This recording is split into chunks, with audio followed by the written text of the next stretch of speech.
Yun, nung oras na hindi pa ako nakakapag-vlog. Ano ba yan? So, pupunta ako sa kwarto ko ngayon. Magba-vlog muna ako. Pupunta lang ako doon. Doon kasi ako mag-vlog. May partner pa siya, gilising niyo. Tapos, welcome to my tita's house. This is not ours, but this is my tita's house. Dito tayo magba-vlog. Tingnan mo ako saan ako mag-vlog. Yan. Here, dito ako magba-vlog. Dito ako magba-vlog. And this is my position. Aangulo lang tayo. Aawar-aawar lang tayo. So, ayun. Napagod ako kasi nalakas pag-akyat na lang. Yan. Yan ang aking gamit sa pag-vlog. May laptop tayo. May quality tayo dyan. May kalipin si Mayora. Okay yan. Yung bago may iba-vlog ko mamaya. And it is about, wait lang, matagal. And it is about, matagal lang. Matagal. Ano ba ibibis mo ba yan? Yan, LGBT discrimination in the Philippines. Okay naman. Sana nakita kasi hindi ko lang siya. It is about LGBT discrimination in the Philippines. Yes, you heard it right. LGBT discrimination in the Philippines. Lesbian, gay, bisexual, transgender discrimination in the Philippines. So ayun, tanghali na. Good afternoon guys. So here is my first vlog in YouTube. Vlog or vlog whatsoever. This is my first vlog or vlog in YouTube. Pinagpapawis na agad, diba? I hope you like my video. So start na tayo. Start na tayo ng pag-vlog. Okay. LGBT discrimination in the Philippines. Alright, thank you! LGBT discrimination in the Philippines. Today, nandito ko ngayon. Babasa ko sa akin ng article about LGBT discrimination in the Philippines. So ayun, article to about LGBT organizations or LGBT group kung saan discriminated sila sa Philippines. LGBT stands for lesbians, gays, bisexuals, and LGBT discrimination in the Philippines. The Philippines is one of the most gay-friendly nations in Asia. The country ranked as the 10th most gay-friendly in a 2013 global survey covering 39 countries, in which only 17 had made majorities accepting homosexuality, titled The Global Divide on Homosexuality. The survey conducted by the Pew Research Center showed that 73% of adult Filipinos agreed with the statement that homosexuality should be accepted by the society, up by 9 percentage points from 64% in 2002. The main reasons for the high percentage of LGBT acceptance in the Philippines are the archipelago's historic point of view and respect to the gender shifting and non-based gender roles before 12th century, which have been inputted in indigenous cultures prior to Islamization and Christianization, and the current public mediums, televisions, writings, radios, and social media that have set a spotlight on the suffering of countries LGBT Filipinos in their country due to colonial era and colonial inspired religions. In the classical era of the country prior to Spanish occupation, the people of the states and barangays within the archipelago accepted homosexuality. Homosexuals actually had a role of a babaylan, or a local spiritual leader who was the holder of science, art, literature. In the absence of the dato of the community, the babaylans, homosexual or not, were also made as leaders of the community during the Islamic movements in Mindanao, which started in Borneo. The homosexual acceptance of the indigenous natives were subjugated by Islamic beliefs. Nevertheless, states and barangays that retained their non-Islamic cultures continued to accept homosexuality. During the Spanish Spaniards instilled pala mamshi simula pa lang noon. Ngayon, simula pa nga lang pala dati. Grabe na pala ang pag-discriminate sa mga LGBT members, lesbian, gays, bisexual, and transgender. Up to date. Grabe na pala. Very wrong. Dapat kasi accepted na ng Pilipinas, ng Filipinos rather, kung Sino man yan, babae man yan, lalaki man yan, bata man yan, matanda man yan, or bakla, oo, bakla man yan. Dapat ina-accept na yun ng Pilipinas. Filipino, tayo mga Pilipino, dapat accepted na tayo. Grabe naman kasi yun, pati sa mga trabaho, hindi nyo accept porque bakla lang. Sa civil marriage, oo, civil marriage, pwede pa yon dahil Catholic church na yung kalaban natin doon. Pero sa trabaho, mali yun, very wrong, maling-mali. Dapat binibigyan pa lang sila ng chance or opportunity para naman lumakas yung loob nila, hindi yung lagi nyo ng one history was American colonial period. 4 decades of American occupation saw the promulgation and regulation of sexuality through a modernized mass media and a standardized academic learning, furthered by the growing influence of Western biomedicine in conceived a specific sexological consciousness in which the homosexual was perceived and discriminated as a pathological or sick identity. Filipino homosexuals eventually identified to the oppressive identity and began engaging in projects of inversion as the disparity of homo and hetero and trans and became increasingly salient in the people's psychosexual. Through American colonialism brought the Western notion of gay and all it disconnects, it also simultaneously reflection to serve liberationists ends while it stigmatized and local homosexual identity. The same colonialism made available as discussion and thus discursive position which enabled the homosexualized bakla to speech. It was during the neo-colonial period in the 1960s that a conceptual history of Philippine gay culture began to take form, wherein a subcultural lingo of urban gay men that use elements from Tagalog, English, Spanish, and Japanese, as well as celebrities' names and trademark brands, developed, often referred to as sword speak, gay speak, or backleys. Gay literature that was Philippine-centric also began to emerge during this period. Further developments in gay literature and academic learning was the first demonstrations by Lgbt political activists, particularly specific pride marches. Kanina sa mga naunang history, medyo hindi maganda. Pero dito sa American colonial period, medyo okay na siya kasi parang, para sa akin, parang allow na siya kasi doon na lumabas yung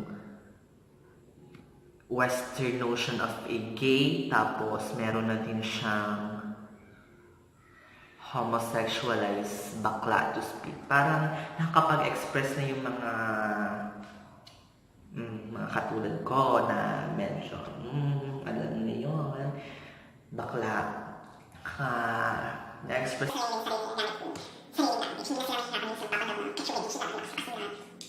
ayun, bibili lang tayo mga moms. So ayun, para sa akin, parang maganda yung American colonialism. Pero, wala eh, masakit pa rin tayo colonialize. Pero at least, meron tayong sword speak, gay speak, or backleys. LGBT specific pride marches. Diba? Next one is anti-bullying laws. Sexual orientation and gender identity are included as prohibited sounds of bullying in the implementing rules and regulation (IRR) of the anti-bullying approved by Congress in 2000. Umuulan siya. Umuulan siya, ma'am. She, look at that. Kita niyo ba? Wala naman hindi diba? Pero umuulan na siya. Wala naman akong nilabhan. Wala naman ako sinampay sa baba. Umuulan siya. Tagal ko dito no? So, ayun, para tumidilim na. Wait, buksan natin yung ilaw para naman hindi nyo masunggan yung... Yan, much better. Kita ang mga pores. Kita ang people's pores. Ayan, diba? Much better. Oh, parang napalay kong ni Mayor. Mayor na natin.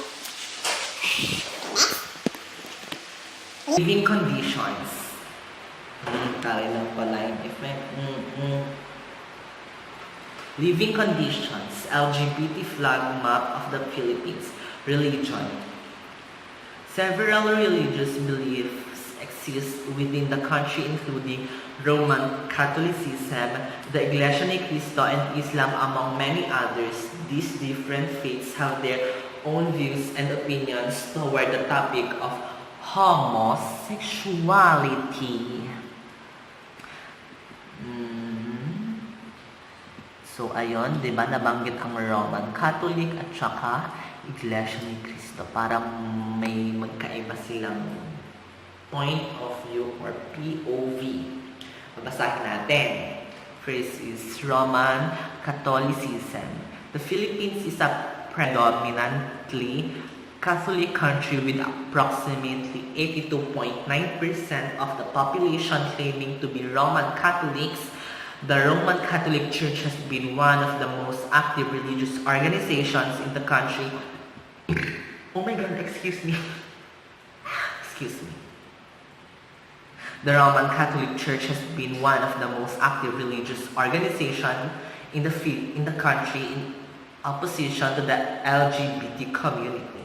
The Catholic Bishops' Conference of the Philippines firmly states that marriage should only exist between a man and a woman. Also, they have called on individuals and politicians to actively oppose same-sex marriage. They said that individuals should refuse to take part in ceremonies celebrating same-sex marriage, same-sex relationships, and politicians should resist legalizing marriage of same-sex couples. They also stated that a homosexual union is not and can never be a marriage as properly understood and so-called. However, they also said that being a homosexual is not a sin. Not a sin. It is a state of a person. The Catholic Church welcomes members of LGBT community. Yet, as started, gay people should be welcomed with respect and sensitivity. Lumalabas yung t-shirt ko. Respect and sensitivity. How about point of view ng Iglesia ni Cristo? The Iglesia ni Cristo adheres to the teachings of the Bible, and they denounce those who practice homosexual acts as they are seen as immoral and weak. The organization has been called by International Human Rights Organization as one of the most homophobic religious sects, SECTS, as in sectors, operating in the Philippines. These acts include having sexual affairs and relations with partners of the same sex, cross-dressing, and same-sex marriage. Also in the Iglesia ni Cristo, men are not allowed to have long hair. For it is seen as a symbol of femininity. Well, gay, syempre, magpapakasarin siya. Kahit totoo, meron naman siya. I can accept. Hindi ko kaya. Pero naman yung hair ko, ma'am. Haba-haba na. Ang dami-dami na sumusuway sa buhok ko yan. Patigas na talaga ng ulo yan. Haba ng buhok. Hindi ko kaya. Ano ba yan? So, ayun. Symbol daw ng femininity and should be exclusive to women only. Buti na lang. I'm a Roman Catholic. LGBT citizens born from INC families suffer the greatest as their gender existence are branded explicitly as weak by their own family and pastor of their locality. Numerous cases have shown that INC members who shift religious belief away from INC's beliefs have faced massive backlash from a family. Pumiyak ako doon. Feeling ko pumiyak kanina. Backlash from family members, pastors, and other INC members locally and abroad, marking it hard for INC members to get away from the church. Hate crimes and forced conversion therapy committed by family members towards INC Lgbt teenagers have also surfaced and are backed by Templo Central, the central establishment of the INC Church. So ayun, sa kanila yung pero kinikili lang. Hindi natin kung ano nasunod. Nakama Tingnan natin, sama-sama. Ay, kawawa naman yung ko. Oh my God, narinig. Tinatawag na ako ng COVID lang. Hanap mo siya. Wait lang! Ano ba yan? Tinatawag ako ng COVID lang. Ano ba yan? Tinatawag ako ng COVID. Ano? So ayun, nakita ako ang pakay ng house. Ano ba yan? Tingnan niyo naman yung kapatid ko. Parang siya dito. Ano po? Ano po sa inyo? Ano ba yan? So ayun, patapos na rin naman ako. Hayaan na natin yung kapatid ko dito.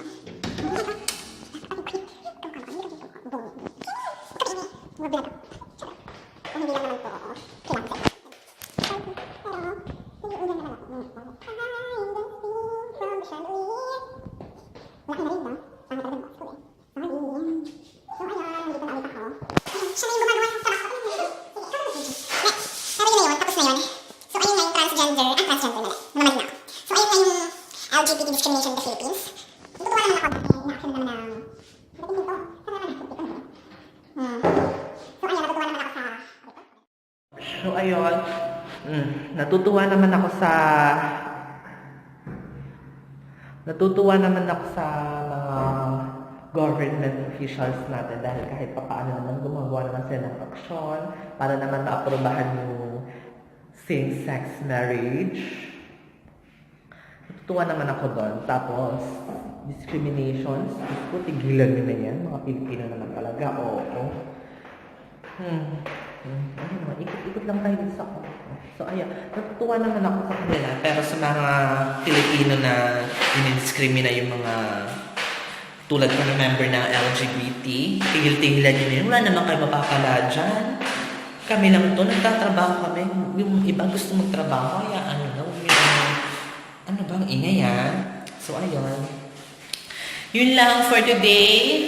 Hapon na, nung oras na Kailangan ko nang magpaalam. Bye, guys! See you. Hope to see you in my next vlog. Kung tutuloy ko pa ito kasi ginawa ko lang naman ito kasi kailangan ko ng firma sa empowerment. So, yun yung tunay. Pag-iisipan ko. Pag-iisipan ko kung tutuloy ko pa yung pag-vlog ko pero next time siguro kapag meron lang kami kasi yung phone ko lang kita ko of course ko. Hindi nagsisinungaling yung phone ko. Kita